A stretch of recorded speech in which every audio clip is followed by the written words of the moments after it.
From the lobby to the exam room, an ER doctor is here to tell us how they manage a crisis.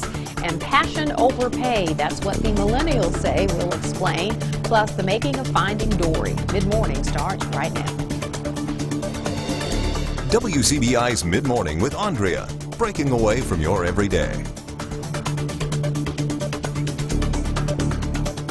Good morning, everyone. Who gets to go first? If you ever find yourself at the emergency room, you may find yourself wondering about how the process works. It's called triage, and it's the method that medical professionals use to assess the level of injury or illness of patients they see in an emergency situation. Nowhere is this more important than in a crisis like the one Sunday in Orlando, Florida. Dr. Jason Pryor specializes in emergency medicine at OCH Regional Medical Center in Starkville, and he joins us this morning. Dr. Pryor, thanks so much for being here. Thank you for having me. You know, at one time or another, we will all find ourselves in an emergency room, probably. Hopefully never to the level or see the level of crisis that we saw in Orlando, Florida with the mass shooting at the club. But I would like to sort of just touch on, you know, in a situation like that, how does an emergency room manage that type of situation? Sure. We have this what we call disaster protocols, and Orlando is definitely a great example of a disaster.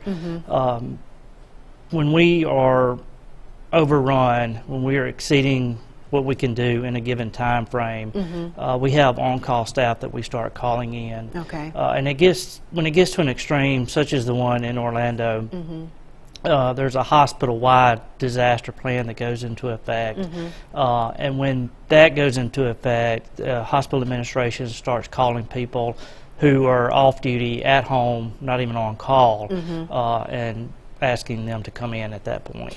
Do you all, and I know for instance for some first responders do regular drills to prepare them for a worst case scenario. Do you all do any sort of drills to kind of help you have a plan in place basically? We do. We participate in with the Golden Triangle. There are every twice a year area-wide disaster drills, sometimes held at the airport, GTR, sometimes at other specified locations where a plane crash, bus crash, some sort of mass casualty event may occur. And certainly the hospital the size of OCH in Starkville, you have had to deal with maybe a number of patients coming in from one incident, perhaps like a car accident where there were 4 or 5 victims, right? Correct. That happens on almost a daily basis, at least once a week. Let's talk then just about the regular everyday workings of an emergency room. Of course, when you come into the emergency room with your feverish baby or with your upset stomach or whatever it is, you know, your emergency is yours and you think it needs immediate attention. But if there's someone else there who is obviously in greater distress, even if you got there first, they're going to go ahead of you. Explain that process. Right, and that's the process of triage. Once you sign into the emergency room, a nurse evaluates you, and it starts from just the general impression that they get from just looking at the individual, down to the vital signs, the actual story of what's going on. I'm having chest pain or fever, whatever it may be. And throughout that process, she determines how urgent or how emergent the situation is, whether it's a gentleman who's having a heart attack or likely to be having a heart attack, versus a teenager who's had a cold for a week. Obviously, those are two different ends of a spectrum. One's more emergent than the other, and that's what the triage nurse is there to do. That's their job, and they're usually very good at it. And obviously, when they get you back there, if it seems like something that needs to be handled immediately, and a doctor needs to see you immediately, they're not going to send you back to the lobby. They're going to take you straight back. Correct, and that's where it begins at the first look. Right. Experienced nurses know sick patients just from looking at them. They don't have to ever ask them a question. They'll bring them straight to the back, usually grab a doctor before the patient even gets into the room. A lot of people who may not necessarily have a primary care doctor, they will use the emergency room as a place to get the care that they need, right? Unfortunately so, in this day and age with health care, insurance, the unavailability of the general health care practitioners as a whole, people have sort of resorted to using the emergency room as a safety net. And you know, they fit into the triage spectrum as well. Right. As far as emergent versus non-emergent, they have to be evaluated just as soon as anybody else. And bottom line is, if you come into the emergency room, you're going to get treated. You're going to get back to to see the doctor. It may take your case, depending on what it is, a little bit longer than someone else. So patience. You got to have patience. You do have to have a little patience. We recognize that this is truly an emergency to you. Yes. And we respect that, but there are people with more life-threatening emergencies than what you may have. All right, and that's how you're going to treat each case. Absolutely. All right, thanks so much. We appreciate you having you in. I don't want to see you anytime soon where I you work, agree. okay? Well, But you're you. welcome to come here anytime. All righty. All right. Well, this may not be on the high end of your priority list as school is out, but something doctors say parents should be keeping an eye on, and that's making sure their children are getting enough sleep. Now the American Academy of Pediatrics is endorsing a new set of sleep guidelines on how much sleep young people should be getting to stay healthy. Chris Martinez reports. Let's get your shoes on. At the Wingett House, keeping up with 8-year-old Grady and 5-year-old Ginger is nearly a full-time job. It's challenging to get them in bed by 8:30, and then school starts at 8. So, you know, we struggle with it at times. Experts say getting enough sleep is critical for kids, not just for their physical health, but also to help with their behavior and learning. That's why the American Academy of Pediatrics is now supporting new sleep guidelines. Decreased sleep can lead to hypertension, which is high blood pressure. We know that it can lead to obesity. In teens, it can lead to depression, and in adults as well. The new recommendations say infants from 4 to 12 months should get 12 to 16 hours of sleep. Children 1 to 2 years old, 11 to 14 hours. Kids 3 to 5, 10 to 13 hours. 6 to 12-year-olds, 9 to 12 hours. And teenagers should get from 8 to 10 hours of sleep. Dr. Corinne Cross says many children are too overscheduled to get enough rest. Sometimes you do have to think about what is it that my child really enjoys doing. Those are going to be our priorities, and maybe we don't need to do every sport. The AAP also says parents should establish a routine to make sure kids get to bed on time. You want happy, healthy, rested children. It makes parenting a little easier. Let's go. And turning off TVs and computers 30 minutes before bedtime is a good place to start. Chris Martinez, CBS News, Los Angeles. Well, Monroe and Winston counties are miles apart, but two families in those counties have been brought together through a battle with a rare disease. 9-year-old Quinn Gregory and 2-year-old Landon Waddle both suffer from MPS III. The genetic disease prevents the body from breaking down sugar molecules. Diagnosis is usually made in the early childhood, and the symptoms get progressively worse. Landon and Quinn are the only 2 MPS III patients in the state. Both families are trying to raise awareness of the disease, and this weekend an event called Love for Landon will take place at Frisco Park in Amory.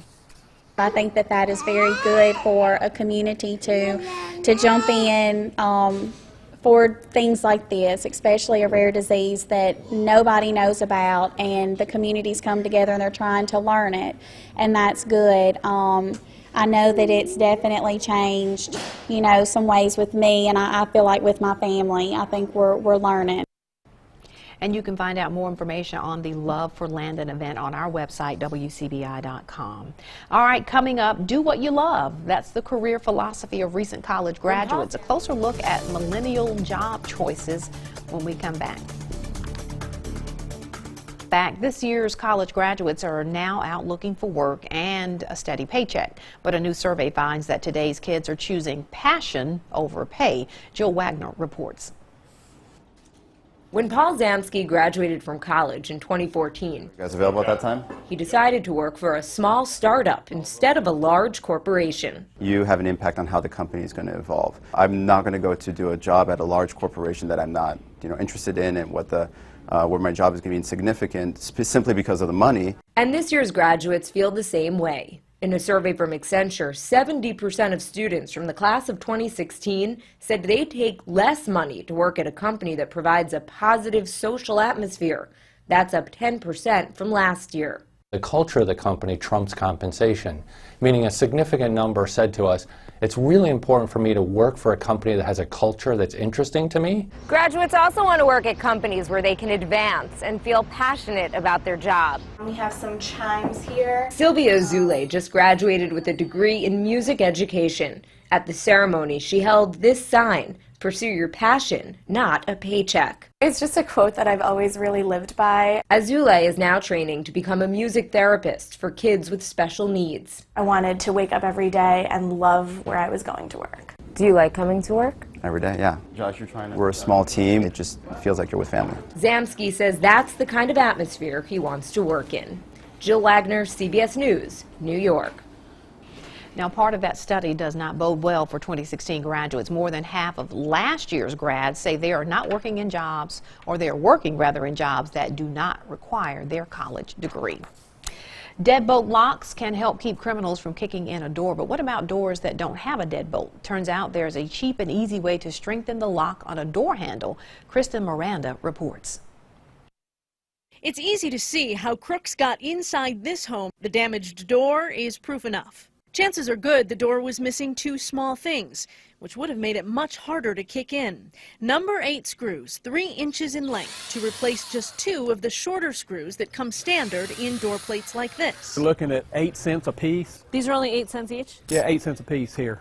We heard it really would make a difference, so we set up a test with a local contractor and a set of identical twins. You built us a couple of doors. So we built a couple of mock doors. In the door on the right, 1/2-inch plate screws, which come with the doorknob when you buy it. Those screws only screw into the door frame itself. Okay. And the door frame is made out of a real soft wood. In the door on the left, we added 2 3-inch screws. They go through the frame and screw into the 2x4 studs. And that'll make it a lot more solid. Then we asked Stephen and Greg to muster up all of their strength and try to kick in those doors. Go.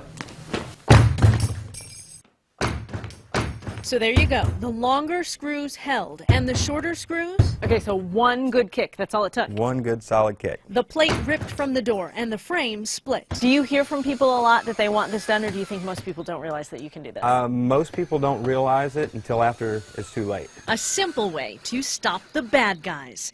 Kristen Miranda for CBS News, Charlotte, North Carolina. All right, when we come back, Pixar does it again. Finding Dory hits theaters this weekend with plenty of high-tech effects. A look at how they do it when Mid-Morning returns. Welcome back. Dolphins at the National Aquarium in Baltimore could help transform the way sea life is held in captivity. The aquarium plans to permanently move the mammals out of their surroundings by the end of 2020. They will go to what's called the nation's first seaside dolphin sanctuary. Don Daler is at the aquarium, the latest major attraction under fire from critics. More than 1 million people a year come through the National Aquarium, and the dolphins are a major attraction. In this 1.3 million gallon pool, they glide around and flip, interacting with kids and adults. Trainers keep them occupied, give them daily checkups, and endless supplies of fish. Come up on your side for me. Chesapeake is 24. And you can actually go ahead and touch her right in her mouth if you'd like. So we'll check the condition of the teeth, we'll even look at the tongue. She was the first dolphin born in the aquarium. You can see how calm she is with this. So how long have you had a relationship with her? I've been here for 10 years, and we're constantly building that trust and relationship. But that relationship will soon change. Within 5 years, the aquarium wants to move the dolphins to a sanctuary like this along an oceanfront. They're looking at places such as Florida and the Caribbean. The operating principle is dolphins first. John Racanelli is the CEO of the aquarium. The site will allow the dolphins to interact with other sea life. There will be crabs on the bottom and lobsters perhaps finding their way into crevices. Jellyfish will drift in and out. But these dolphins need to learn how to cope with every single one of those natural features. Because they've been fed almost their whole lives. We have to teach these dolphins how to be dolphins. The good news, they're really smart. They've got incredible cognitive capabilities. It's that intelligence that humans have started to grasp over the last 50 years. In the 60s, Americans were captivated by Flipper and wanted to see dolphins, as well as other large and intelligent marine animals like orcas, up close. Do it! In the 1990s, Free Willy showed the amazing escape of an orca whale. And in 2013, Blackfish exposed what captivity can do to marine animals. All whales in captivity are all psychologically traumatized. SeaWorld is phasing out their orca show, and even the Ringling Brothers Barnum and Bailey Circus has ended its elephant show. Really, this has been a reaction to the fact that times have been changing dramatically from generation to generation. As attitudes change, we think that our attitude should too. All right, when Finding Nemo came out, the iPhone did not exist. A lot of technology has advanced since then, including the technology to make the latest Pixar movie, Finding Dory. As Brian Tong shows us, Pixar was able to make effects and characters in Dory it could never have made before. 13 years after Finding Nemo made a splash, Nemo, Marlin, and Dory are back. My mom, my dad, I have a family. I miss them. Resurrecting those beloved characters wasn't a matter of copying them from the original film. Pixar had to recreate them using updated technology, but still stay true to the characters' look and design. They basically had to be rebuilt from scratch because we could no longer animate with them or light with them. But it was a new character that proved most challenging. Hank the Octopus wasn't technically possible for Finding Nemo. Hey, you. Oh. Spinner. Oh, thank goodness. Hi, I'm Dory. Name's Hank. Simulating everything from an octopus tentacle movements to its squishiness to its camouflage proved quite complex and time-consuming. Pixar's first scene featuring Hank took 2 years to make. Actually, an engineer worked on Hank for about 6 months, I think, just figuring out how to do create a new type of curve that the tentacles could use. It can squash, it can stretch, it can move around. If you move a tentacle, the whole body reacts to that motion. For the sequel, advances in lighting, rendering, and Pixar's Presto animation system helped automate processes that took much more manpower and time in the first movie. A new technology called AutoSwim provided a recipe for animating swimming fish. The aquarium imagery of water and glass could look more sophisticated and natural, and unlike Finding Nemo, they didn't have to scale back on any water effects. Water is still challenging. The aesthetic bar for that is really high. But now we have the opportunity to do as much water effects as we can. Finding Dory opens in theaters on June 17th. In San Francisco, Brian Tong, CNET.com for CBS News. Home. All right, when we come back, a Texas teacher in the classroom for 6 decades never missed a day. Not one. His story when we come back.